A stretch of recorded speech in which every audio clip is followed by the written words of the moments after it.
Good morning students, welcome to learners hub. हमने start किया हुआ है हमारा क्लास 11th की बायोलॉजी का चैप्टर नंबर 2 बायोलॉजिकल क्लासिफिकेशन। उसके अंदर हम पहला पार्ट करने जा रहे हैं, कौन सा, किंगडम मोना के बारे में। तो चलिए शुरू करते हैं। तो सबसे पहले हम देखते हैं मोना किंगडम क्या है। Kingdom Monera belongs to the prokaryote family. The organisms belonging to this kingdom do not contain a true nucleus. These are the oldest known microorganisms on Earth. तो क्या कह रहा है वो कि किंगडम मोना ऐसे ऑर्गेनिज्म से बना है जो कौन से फैमिली से बिलोंग करते हैं, प्रोकैरियोट फैमिली से। ये कौन सी फैमिली है? ये प्रोकैरियोट ऐसी फैमिली है जिनके ऑर्गेनिजम्स के अंदर ट्रू न्यूक्लियस नहीं पड़ा होता। जिनके पास न्यूक्लियस तो होता है मगर वो एक पिछली क्लास का, या कहूँ कि छोटा सा पुराने टाइम का होता है, जो बिल्कुल सिंपल सा होता है, जिसमें बहुत कम चीज़ें प्रेजेंट होती हैं। ट्रू न्यूक्लियस वो ऐसा न्यूक्लियस है जिसके अंदर सभी के सभी इम्पोर्टेंट चीज़ें पड़ी हों। आगे देखते हैं कि कैरेक्टरिस्टिक्स क्या है मोना के। सबसे पहले हम ये जान लेते हैं कि मोना के अंदर ऑर्गेनिजम्स कैसे आते हैं। ये तो मैंने बता दिया कि इसके अंदर प्रोकैरियोट्स आते हैं जिनके पास अपना एक असली न्यूक्लियस नहीं है। मगर अगर हम इसके बात करें कि इसके अंदर कौन से ऑर्गेनिजम्स आते हैं, तो याद रखिएगा किंगडम मोना कौन से एनिमल से बना है, कौन से ऑर्गेनिज्म से बना है, वो है बैक्टीरिया। बैक्टीरिया के बारे में तो आप सबने सुना होगा। ये बैक्टीरिया क्या है, इस किंगडम मोना में प्रेजेंट है। जब हमने क्लासिफिकेशन की थी तो हमने बैक्टीरियाज को किंगडम मोना में रखा है। तो इनके बारे में हम जान लेते हैं कुछ। The Monera are unicellular organisms. Unicellular मतलब कि ये सिंगल सेल से बने हैं। They contain 70s ribosomes. इनके अंदर जो राइबोसोम होता है वो कौन सी टाइप का होता है, 70s। राइबोसोम्स हमारे पास दो तरह के होते हैं, एक 70s और एक 80s। हमारे पास बैक्टीरिया में कौन सा होता है, 70s। याद रखिएगा बैक्टीरिया एक बहुत ही सिंपल सा ऑर्गेनिज्म है। इसके अंदर बहुत ही बेसिक सी चीज़ें प्रेजेंट होगी, जो हमारे अंदर है उनसे काफ़ी ज़्यादा पिछड़ी हुई चीज़ें इसमें मिलेंगी। They contain 70s ribosomes. The DNA is naked. इनका जो DNA है वो नेक्ड है। क्यों? And is not bound by a nuclear membrane. क्योंकि इसका DNA न्यूक्लियर मेम्ब्रेन से ढका हुआ नहीं होता है, बिल्कुल ऐसे ही पड़ा होता है। It lacks organelles like mitochondria, lysosomes, plastids, Golgi bodies, endoplasmic reticulum, centrosome etcetera. इसके सेल में ये सभी के सभी ऑर्गेनेल्स एब्सेंट होती हैं। ये ऑर्गेनेल्स इनमें से कोई भी चीज़ हमारे पास इसमें प्रेजेंट नहीं होती है। इसके सेल में ये सब चीज़ें नहीं होती हैं। ये सब चीज़ें क्या हैं, इसको हम आगे पढ़ेंगे। तो फिलहाल बैक्टीरिया के केस में, किंगडम मोना के केस में ऐसे समझ लें कि इनमें ये सभी चीज़ें एब्सेंट होती हैं। They reproduce asexually bye binary fusion. ये कैसे रिप्रोड्यूस करते हैं? पहले तो ये कैसे करते हैं, एसेक्सुअली, और किस टाइप से, बाइनरी फ्यूजन के बारे में। इसके बारे में हम आगे डिटेल में पढ़ेंगे, तो ज़्यादा घबराने की जरूरत नहीं है। The cell wall is rigid and made up of peptidoglycan. इनके पास एक सेल वॉल होती है, जो ये इनका सेल है उसके बाद एक वॉल होती है। जो ये वॉल है किस चीज़ से बनी होती है, पेप्टाइडोग्लाइकन से। ये पेप्टाइडोग्लाइकन एक तरह का प्रोटीन है जो इनकी सेल वॉल को मजबूती देता है। Flagellum serves as the locomotory organ. इनके पास फ्लैजिला होता है जो क्या हेल्प करता है, किसमें, लोकोमोटरी ऑर्गन, मतलब कि इनको एक जगह से दूसरी जगह मूव करने के लिए ये हेल्प करता है। ज़्यादा घबराने की जरूरत नहीं है। हम ये फ्लैजिला क्या होता है, पेप्टाइडोग्लाइकन क्या है, इन सभी के बारे में हम आगे पढ़ेंगे। These are the environmental decomposers. Environmental decomposers मतलब कि जो हमारे पास कुछ भी पड़ा होता है सामान, जैसे कि कोई गला सड़ा, उन सभी को गलाने में कौन हेल्प करता है, ये बैक्टीरिया, ये मोना। जैसे कि कोई जानवर मर जाता है तो उसकी बॉडी गलने स्टार्ट हो जाती है, वो किसकी वजह से होती है, किंगडम मोना की वजह से। They show different modes of nutrition such as autotrophic, parasitic, heterotrophic and saprophytic. ये चार तरह के ये न्यूट्रिशन अपने आप लेते हैं। इन चारों में से किसी एक तरीके से वो न्यूट्रिशन लेते हैं, डिपेंड करता है कि वो कौन सा बैक्टीरिया है। यहाँ तक समझ गए? आगे देखिए। सबसे पहले हम बात करेंगे बैक्टीरिया की। बैक्टीरिया क्या है, हमारे पास माइक्रोस्कोपिक ऑर्गेनिजम्स हैं जो कि काफ़ी सारे डिफरेंट इन्वायरमेंट में सर्वाइव कर सकते हैं। ये हमारे खास बेनिफिशियल भी हो सकते हैं, हमें फ़ायदा भी पहुंचा सकते हैं और नुकसान भी पहुंचा सकते हैं। They possess a simple structure without a nucleus and a few cell organelles. इनके सेल के अंदर एक असली न्यूक्लियस नहीं होता और कुछ बहुत ही कम सेल ऑर्गेनेलिस हैं। बहुत सारी सेल ऑर्गेनेलिस हमने देखा पीछे कि ये सभी एब्सेंट्स हैं। तो क्या हुआ कि इसमें बहुत कम सेल ऑर्गेनेलिस प्रेजेंट हैं। आगे हम देखते हैं कि फॉर्म्स ऑफ बैक्टीरिया। बैक्टीरिया कितनी फॉर्म्स में मिलता है। सबसे पहली है कोकी। कोकी एक काफ़ी सारे बैक्टीरिया के लिए हम क्या यूज़ करेंगे, कोकी। अगर एक बैक्टीरिया तो उसके लिए क्या यूज़ करेंगे, कोकस। जैसे कि आप इस डायग्राम में देख सकते हैं, ये कौन सी शेप में है, ओवल। स्फेरिकल शेप में भी या फिर ओवल शेप का होता है। अगर सिंगल पड़ा है तो इसको क्या नाम देंगे हम, माइक्रोकोकस। अगर ये दो आपस में जुड़े हुए हैं तो क्या नाम देंगे, डिप्लोकोकस। अगर 3 जुड़े हुए हैं तो ट्रिप्लोकोकस, 4 जुड़े हैं टेट्रा। स्ट्रेप्टोकोकस एक चेन बनाई हुई है जैसे ऐसे। एंड स्टेफाइलोकोकस अगर वो एक क्लस्टर यानी ग्रुप में पड़े हैं, जैसे कि हमारे पास अंगूर होते हैं उसके जैसे। बेसिली, बेसिली वो बैक्टीरिया होते हैं जिनकी शेप कैसी होती है, रोड शेप। जैसे कि ये रोड शेप का हमारे पास बैक्टीरिया है, इसका नाम क्या दे देंगे हम, बेसिली। विब्रियो, विब्रियो ऐसे बैक्टीरिया हैं जिनकी शेप कोमा जैसी होती है या फिर किडनी जैसी होती है। ये रहा हमारा विब्रो। नेक्स्ट है हमारे पास स्पाइरलम। स्पाइरलम जैसे कि स्पाइरल, ऐसे ऐसी जो शेप होती है उसको हम कहते हैं स्पाइरल। ऐसी शेप वाले बैक्टीरिया को हम क्या नाम दे देंगे, स्पाइरली या स्पाइरलम बैक्टीरिया। ये थी हमारे पास कुछ बैक्टीरिया की फॉर्म्स। आगे देखिए, जैसे कि मैंने पिछली स्लाइड्स में बताया था कि इनके पास क्या होता है, एक फ्लैजिला। इस फ्लैजिला की मदद से क्या करते हैं, मूव करते हैं। अब इस फ्लैजिला के आधार पर हमने भी बैक्टीरिया को कुछ हिस्सों में बांट दिया। ऐसा बैक्टीरिया जिसके पास सिर्फ एक फ्लैजिला है उसको नाम दे दिया हमने मोनोट्राइकस। अगर उसके पास काफ़ी सारे फ्लैजिला हैं और एक ही डायरेक्शन में है उसको क्या नाम दे दिया हमने, लोफोट्राइकस। अगर उनके एक फ्लैजिला एक साइड है और दूसरे फ्लैजिला उसके ऑपोजिट साइड हैं तो उसको क्या नाम दे दिया हमने, एम्फीट्राइकस। पेरिट्राइकस वो बैक्टीरिया है जिसके फ्लैजिलास उसके सभी हिस्सों से निकलते हैं। एट्राइकस ऐसा बैक्टीरिया जिसके पास कोई फ्लैजिला नहीं होता। ये थे बैक्टीरिया के फॉर्म्स जो किस स्पेस पर थे, उनके फ्लैजिला के आधार पर कि उनके पास किस तरह का फ्लैजिला प्रेजेंट है। मोनोट्राइकस अगर एक फ्लैजिला है, लोफोट्राइकस अगर एक डायरेक्शन में है, एम्फीट्राइकस अगर ऑपोजिट हैं, पेरिट्राइकस जो पूरी बॉडी से है, वो एट्राइकस जो है ही नहीं। आगे देखिए, आगे होते हैं हमारे पास 2 तरह के बैक्टीरिया, कौन कौन से, gram positive and gram negative. Gram positive bacteria कौन से हैं, gram positive bacteria are bacteria classified by the colour they turn in the staining method. Basically simple भाषा में बताऊं तो हमारे पास समझ लीजिए एक बैक्टीरिया है, हमने उसके ऊपर एक स्टेन डाली। स्टेन मतलब कि जैसे हमारे पास डाई होती है जिससे हम कपड़े रखते हैं, उस तरह की हमने एक स्टेन डाली। उसके बाद स्टेन डालने के बाद हमने उस बैक्टीरिया को वॉश किया।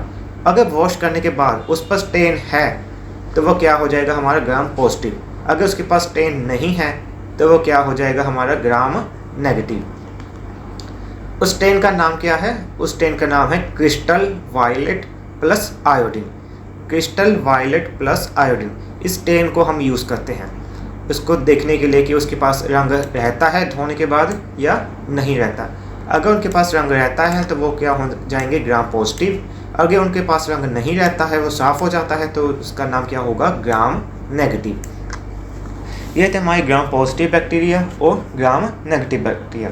इनके कुछ एग्जांपल्स भी हैं जैसे क्लोस्ट्रीडियम, माइकोबैक्टीरियम, और ग्राम नेगेटिव की है हमारे पास प्रोटियस एंड एस्हेरिया। आगे आ जाता है हमारा कंपोनेंट ऑफ बैक्टीरियल सेल। अब बैक्टीरिया के पास जो सेल है उसके अंदर क्या क्या होता है उसकी बारे में देखते हैं। यह है हमारे पास एक बैक्टीरिया का सेल है। सबसे पहले ये सबसे बाहरी लेयर, जो ये सब बाहरी लेयर है, ये क्या है, हमारा कैप्सूल। ये बेसिकली हमारे सेल को, बैक्टीरिया के सेल को कवर करके रखता है, उसको कवर करके रखता है। उसके अंदर क्या है, हमारे पास सेल वॉल जो ये वाली है। उसके अंदर क्या है, हमारे पास प्लाज्मा मेम्ब्रेन।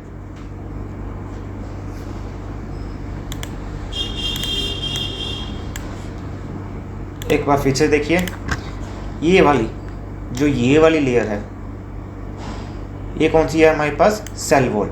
इसके अंदर वाली कौन सी लेयर है हमारी? Plasma membrane.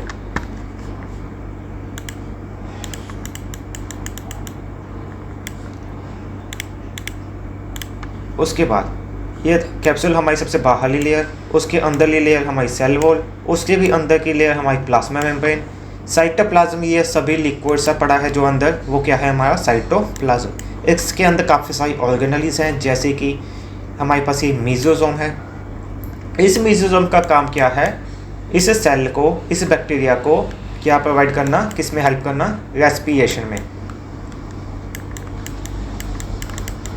किस में हेल्प करता है ये? रेस्पिरेशन में। ये मीजोसोम किस में हेल्प करता है? इनको रेस्पिरेशन में। ये है हमारे पास कुछ इंक्लूजन बॉडीज़। ये इंक्लूजन बॉडीज डिफरेंट बैक्टीरिया में डिफरेंट काम करती हैं। कुछ में ये हवा को स्टोर करती हैं, कुछ में ये फूड को स्टोर करती हैं। ये डिफरेंट ऑर्गेनिज्म में डिफरेंट काम करती हैं। ये है हमारा न्यूक्लियोइड, जो डीएनए प्रेजेंट है। देख सकते हैं ये न्यूक्लियस कैसा है? बिल्कुल सिंपल सा न्यूक्लियस है, कोई इसमें खास शेप नहीं है, बिल्कुल सिंपल डीएनए पड़ा है। ये है हमारा प्लाज्मिड। ये है हमारे, जो हमने पिछले देखे थे, क्या है ये? फ्लैजेलम, जो इसको मूवमेंट में हेल्प करते हैं। ये जो आप देख रहे हैं, ये क्या है हमारे पास? राइबोसोम्स। और ये छोटे छोटे कंडे से निकले हुए हैं, कांटे से निकले हुए हैं, ये क्या है हमारे? पाइलस। ये पाइलस क्या है? इनको सेक्सुअल एक्टिविटी में हेल्प करता है। वो कौन सी है हम आगे देखेंगे, यहाँ तक समझ लें। ये जो बाल जैसी चीज़ें हैं, ये क्या है हमारी? फ्लैजेला, मूवमेंट में हेल्प करती हैं। ये है हमारा प्लाज्मिड। ये हमारा डीएनए जो ऐसे ही पड़ा है। इंक्लूजन बॉडीज डिफरेंट ऑर्गेनिज्म में डिफरेंट काम करती हैं। मीजोसोम इनको रेस्पिरेशन में हेल्प करता है। पिलाई इनको सेक्सुअल एक्टिविटी में हेल्प करता है। राइबोसोम्स जो इनका 70S टाइप है, जो हमने पीछे देखा। कैप्सूल पूरे के पूरे सेल को कवर करता है। सेल वॉल उसके अंदर की लेयर, प्लाज्मा मेम्ब्रेन उससे भी अंदर की लेयर, और साइटोप्लाज्म ये सारा का सारा लिक्विड। आगे अब हम बात करेंगे न्यूट्रिशन इन बैक्टीरिया, कि बैक्टीरिया न्यूट्रिशन कैसे लेता है। उसमें सबसे पहली टाइप आ जाती है हमारी फोटो ऑटोट्रोफिक बैक्टीरिया। ऐसे बैक्टीरिया जो किससे खाना बनाते हैं? अपना लाइट से। They possess photosynthetic pigment and perform an oxygenic photosynthesis because no oxygen is produced. ये लाइन सबसे इंपॉर्टेंट है। इसमें बेसिकली क्या क्या है? ये जो बैक्टीरिया है वो क्या करते हैं? फोटोसिंथेसिस। मगर कैसी होती है वो? एन ऑक्सीजेनिक, मतलब कि इसमें ऑक्सीजन की ज़रूरत नहीं होती। बिना ऑक्सीजन की मदद से ये क्या बनाते हैं? अपना खाना। पर कैसे? सूरज की रोशनी से। मगर इनको किसकी ज़रूरत नहीं है? ऑक्सीजन की। It is because water is not use as a source of reducing power. इसमें जो इनकी पावर को रिड्यूस करने के लिए वाटर की ज़रूरत नहीं होती है, इसीलिए कोई ऑक्सीजन भी नहीं मिलती, या कोई ऑक्सीजन की ज़रूरत भी नहीं होती। इनमें कौन से बैक्टीरिया आते हैं हमारे?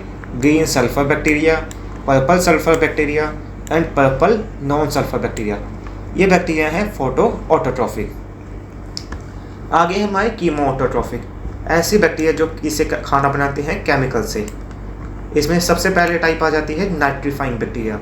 ये क्या करते हैं? ये ऐसे बैक्टीरिया हैं जो अमोनिया को नाइट्राइट में कन्वर्ट करते हैं, और फिर उस नाइट्राइट को ये नाइट्रेट में कन्वर्ट करते हैं। इससे जो खाना बनाते हैं वो कौन से ऑर्गेनिज्म होते हैं? वो है नाइट्रीफाइंग बैक्टीरिया, जिसमें सबसे पहली एग्जांपल है हमारी नाइट्रोसोमोनास। ये नाइट्रोसोमोनास या नाइट्रोकोकस, ये दो बैक्टीरिया क्या करते हैं? अमोनिया से नाइट्राइट बनाते हैं। नाइट्रोबैक्टर एंड नाइट्रोसिस्ट, ये जो बैक्टीरिया हैं ये नाइट्राइट से नाइट्रेट बनाते हैं।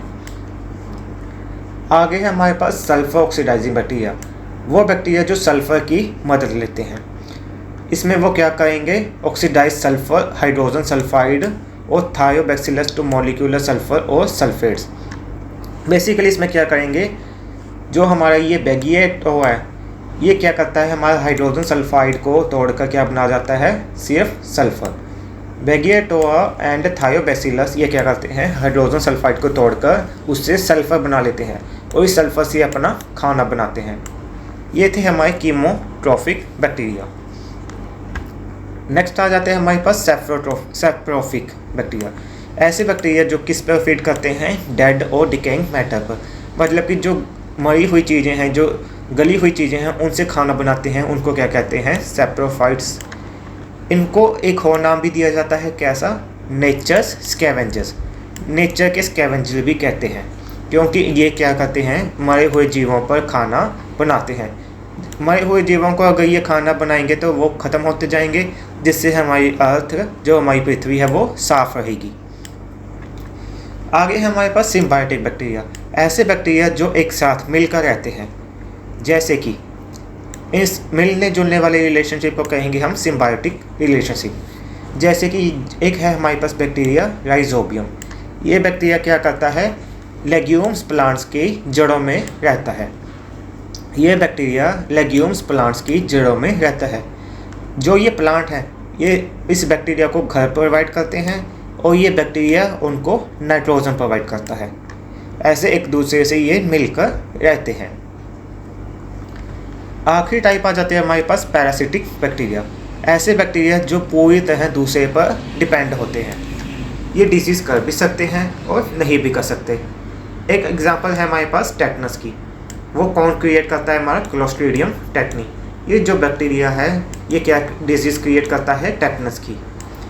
ये हमारे पास पैरासिट के रूप में रहता है, मतलब कि पूरी तरह हमारी बॉडी पर निर्भर है। और निर्भर होने के अलावा ये हमें बीमारी भी देता है। कौन सी बीमारी देता है, ये टेटनस। कौन देता है, क्लोस्ट्रीडियम टेटनी। ये था हमारा आज के लिए बैक्टीरिया। एक बार फिर से देख लेते हैं। पहले हमारे पास किंगडम मोनरा। कौन सी फैमिली में है, प्रोकैरियोट, जिनके पास अपना एक असली न्यूक्लियस, बढ़िया सा न्यूक्लियस नहीं होता। ये काफ़ी पुरानी लाइफ फॉर्म्स हमारे पास होती हैं।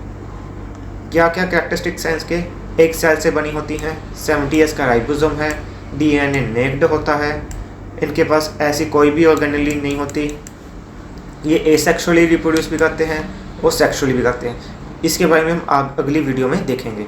सेल वॉल रिजिड होती है, मतलब कि फ्लेक्सिबल नहीं है, बहुत हार्ड होती है, पेप्टाइडोग्लाइकन की बनी है। फ्लैजेला इनके पास होता है जो मूवमेंट में हेल्प करता है, इन्वायरमेंट को साफ करते हैं। न्यूट्रिशन इनके पास autotrophic, parasitic, heterotrophic and saprophytic है। इसमें मोनरा किंगडम में हम पढ़ेंगे बैक्टीरिया के बारे में, जो हार्मफुल भी हो सकते हैं और बेनिफिशियल भी हो सकते हैं। कौन कौन से टाइप है, अगर स्फेरिकल है तो कोकी, अगर स्पाइरल है तो स्पाइरली, अगर वो कॉमा शेप है तो विब्रो, अगर वो रोड शेप्ड है तो बेसिली। एक फ्लैजेला है तो मोनोट्राइकस, कोई फ्लैजेला नहीं है तो एट्राइकस, एक डायरेक्शन में फ्लैजेला है तो लोफोट्राइकस, ऑपोजिट डायरेक्शन में है तो एम्फीट्राइकस, पूरी बॉडी फ्लैजेला से भरी है चारों दिशाओं में तो वो है पेरीट्राइकस। ग्राम पॉजिटिव बैक्टीरिया जो स्टेन को रिटेन करके रखते हैं, अगर उन पर स्टेन पा दें तो वो पानी से धुलने पर भी साफ़ नहीं होती तो वो होंगे ग्राम पॉजिटिव, अगर वो साफ़ हो जाएं तो वो ग्राम नेगेटिव। ये है सेल का स्ट्रक्चर। फोटो ऑटोट्रोफिक जो फोटो से लाइट से खाना बनाते हैं बिना ऑक्सीजन के, केमिकल से खाना बनाते हैं कीमोटोट्रोफिक, जो मरे हुए जीवों पर खाना खाते हैं वो सैप्रोटिक, जो दो एक साथ मिलकर रहते हैं वो सिम्बायोटिक, जो पूरी तरह दूसरे पर निर्भर हैं वो है पैरासिटिक। ये था हमारा किंगडम मोनरा। आज के लिए इतना ही, नेक्स्ट वीडियो में हम इसको कंटिन्यू करेंगे। Thanks for watching.